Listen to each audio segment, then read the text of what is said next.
Muito bem, meus amados irmãos e amigos, a graça e a paz do Senhor Jesus. Você está no canal Verdades Essenciais da Fé Cristã. Estaremos neste momento dando prosseguimento à ministração do nosso curso sobre missões ou missiologia. Nós estamos pensando sobre a temática, os métodos divinos e humanos para se alcançar os perdidos para Cristo. É isso aí, os métodos divinos e humanos para se alcançar os perdidos para Cristo.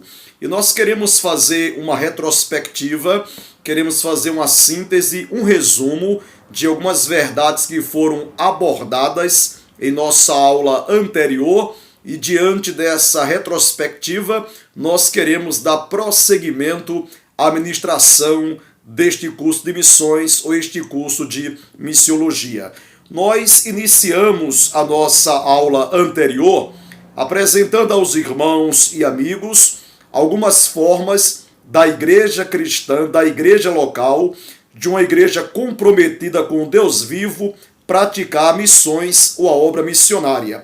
E nós vimos o seguinte, que a obra de missões se faz com os joelhos daqueles que oram, com os pés daqueles que vão, com as mãos daqueles que ofertam e com a ação das igrejas que enviam os missionários ao campo. Diante desta verdade, nós percebemos que uma igreja local, uma igreja comprometida com Deus e com a sua causa aqui na terra, essa igreja pratica missões orando, quando ela clama, quando ela suplica ao Deus vivo em prol da obra missionária. Lendo Mateus capítulo 9, versos 37 e 38, são dois versículos bem conhecidos de todos nós que somos cristãos. Quando disse o Senhor Jesus, a seara na verdade é grande, porém os obreiros são poucos. Rogai, pois, ao Senhor da seara para que ele envie obreiros ou trabalhadores para a sua seara. E é interessante observar que esta verdade dita, pregada, ensinada pelo Senhor Jesus já tem aproximadamente 2000 anos, né? E há aproximadamente 2000 anos o Senhor Jesus já tinha dito, já tinha declarado que realmente a seara é grande, porém são poucos os ceifeiros. E diante da grandiosidade da seara e diante da escassez de missionários, de ceifeiros, trabalhadores para proclamar o evangelho em todo o mundo, o Senhor Jesus apresentou o recurso da oração. Por isso que ele disse, rogai, pois, ao Senhor da seara para que ele envie missionários ou ceifeiros, trabalhadores para a sua seara. A igreja participa da obra de Deus aqui na terra, não só orando, não só clamando, não só intercedendo, não só suplicando, mas a igreja pratica missões também indo, né? E eu estava lendo um pensamento bem interessante, nós iremos abordar daqui a um instante mais uma vez esta verdade, mas eu quero adiantar para você. Um missiólogo falou com muita propriedade que nem todos os crentes irão aos campos missionários com seus próprios pés. Porém, todos os crentes podem ir aos campos missionários através dos seus joelhos, orando, clamando, suplicando ao Senhor. Porém, alguns deverão ir. Deus tem propósito, Deus tem vontade, está no coração de Deus o desejo, o anelo em levar homens e mulheres aos campos missionários, visando a proclamação do Evangelho, que é o único meio de salvação para todo aquele que crê. Então, indo, levando, proclamando, anunciando, difundindo o Evangelho, é uma das formas também do cristão ou do crente ou de um pecador regenerado participar da obra de Deus aqui na face da terra. E outros irão ofertar, outros irão contribuir, outros irão manter financeiramente, outros Deus levantará para custear, para arcar a manutenção dos missionários, missionárias que foram um pouco além anunciar o evangelho como o único meio de salvação para todo aquele que crê. Com isso, eu não estou dizendo que há crentes que devem só ofertar, contribuir financeiramente. O crente, na sua casa, na sua vizinhança, no seu trabalho, né, na sua escola ou universidade, onde quer que esteja um crente na pessoa do Senhor Jesus, se ao lado desse crente, desse pecador regenerado, houver uma pessoa não regenerada, diante de Deus, esse crente se torna uma testemunha ou missionário do Senhor Jesus para essa pessoa que está próxima a ele ou convivendo com ele no seu lar, no seu trabalho ou em outro local, né? Uma outra forma da igreja local participar da obra missional ou missionária é enviando, apoiando, referendando a ida de homens e mulheres que Deus tem levantado para proclamar o evangelho. Diante disso, eu quero trazer agora para os meus irmãos e amigos alguns pensamentos, algumas declarações, algumas verdades que homens de Deus da antiguidade falaram a respeito do cumprimento da obra missionária na face da terra.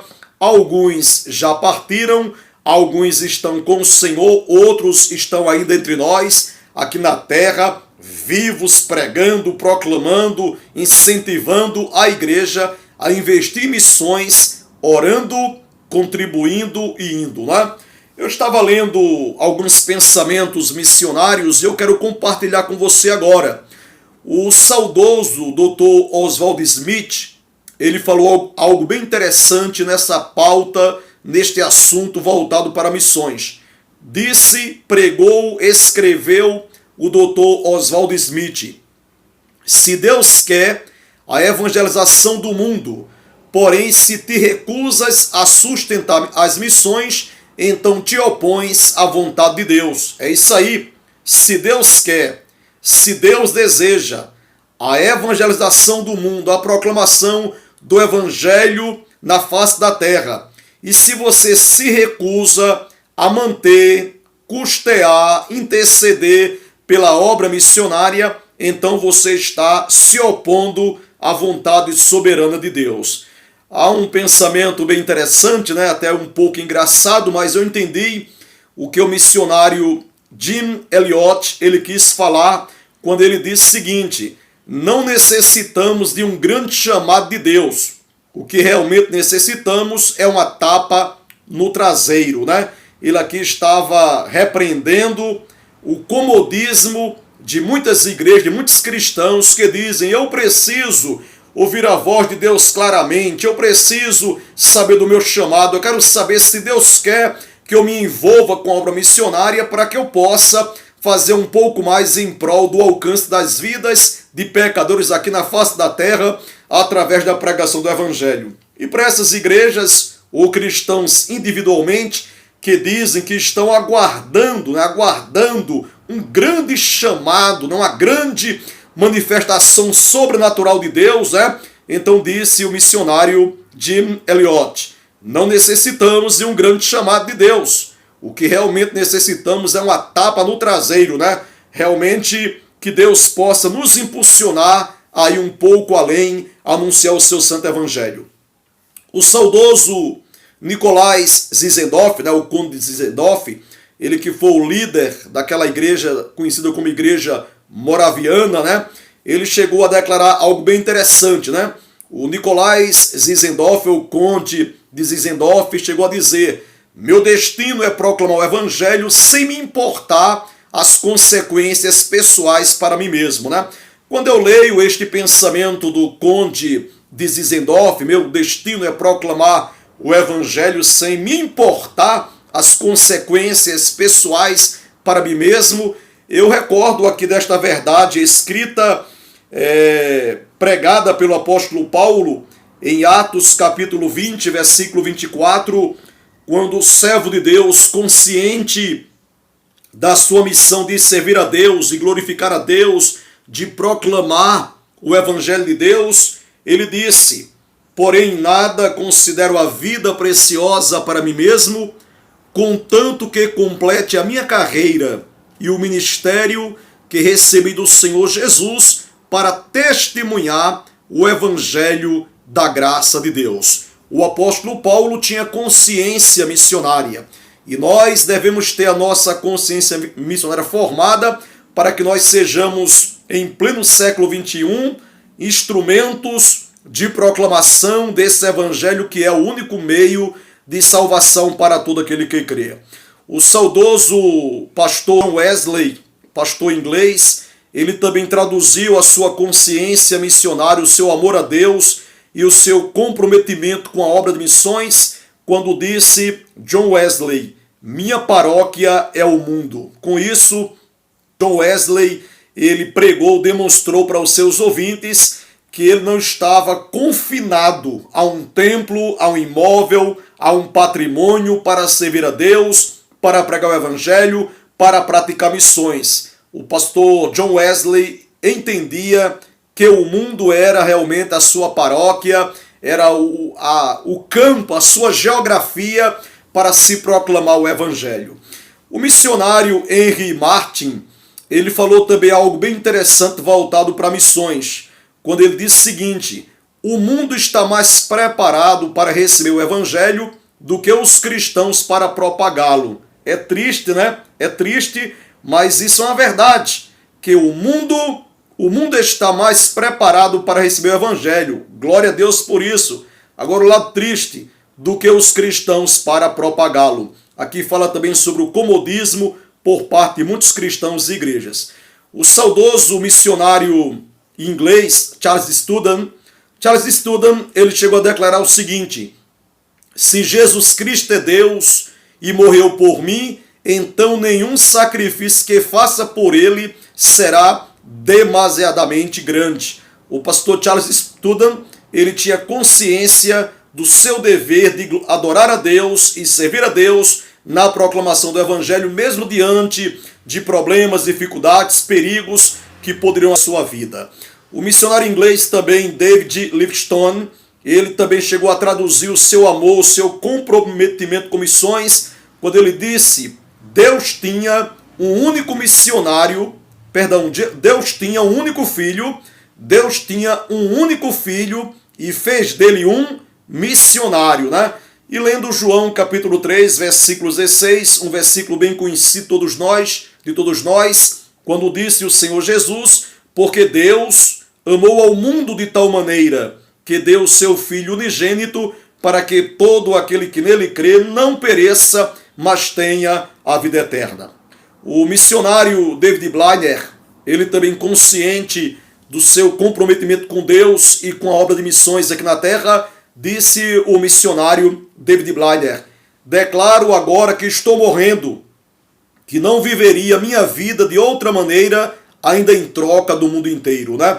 Então um homem que estava partindo, morrendo, falecendo fisicamente, naturalmente, biologicamente, mas com seu coração cheio de amor a Deus e pelas almas perdidas, ele chegou a declarar, declaro agora que estou morrendo, né? Estou partindo, mas que não viveria minha vida de outra maneira em troca do mundo inteiro. Então, caminhando para o final, para a conclusão desta nossa segunda palestra voltada para missões, eu quero também trazer aqui o pensamento missionário do missionário Dick Hillis, né? Quando ele disse, cada coração com Cristo é um missionário e cada coração sem Cristo é um campo missionário.